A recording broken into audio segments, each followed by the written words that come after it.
Hello and welcome to the Daily Word. May the peace of our Lord Jesus Christ be with you.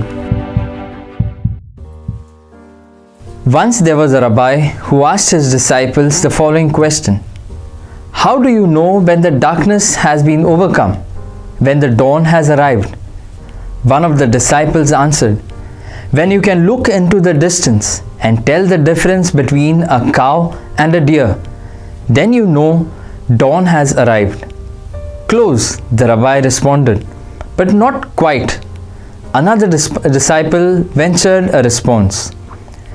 When you can look into the distance and distinguish a peach blossom from an apple blossom, then you know that the darkness has been overcome. Not bad, the rabbi said, not bad. But the correct answer is slightly different. When you can look on the face of any man or any woman and know immediately that this is God's child and your brother or sister, then you know that the darkness has been overcome, that the day star has appeared. This Christmas morning, when we celebrate the victory of light over darkness, the Gospel of John introduces Jesus as the true light, who came from heaven into our world of darkness to give us clear vision. The first reading gives us the assurance that just as Yahweh restored His chosen people to their homeland after the Babylonian exile, Jesus the Savior will restore mankind to the kingdom of God.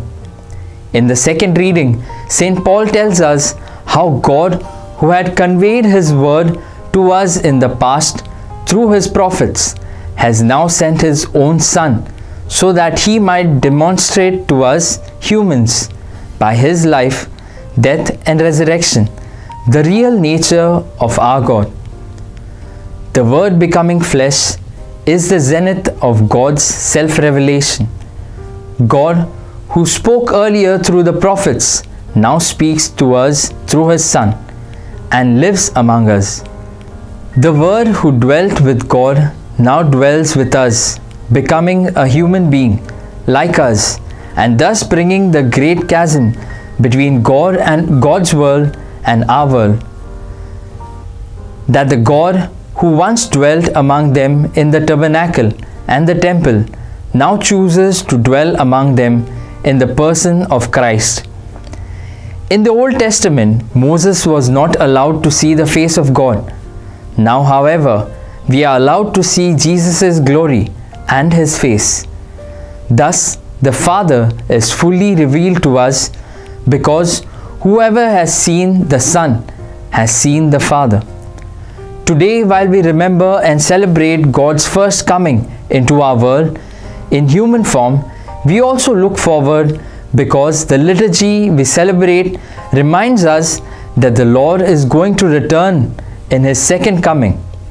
However, Christ is not going to return as a child, but as a warrior, a judge, a mighty Savior.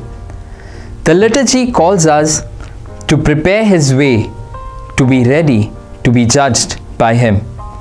So we are looking back and remembering the past coming of Jesus as a Savior, and looking forward and preparing for His future coming in glory as judge to reward and punish. In addition to these two coming, the Church teaches us that Christ is here and now. Christ comes to us today, and Christ comes to us every day. Let us, as we celebrate the feast of Christmas today, ask God to grant us the grace to see Him every day in the poor and the marginalized, and lend Him a helping hand whenever He needs it. Let us pray. God our Father, give us your grace that we may be open to your word. Lord Jesus, help us to do the Father's will just as you did. Holy Spirit, be our comforter and counselor, and lead us on our way. Amen. Thank you for joining us in the Daily Word. Until next time, be cheerful, be holy.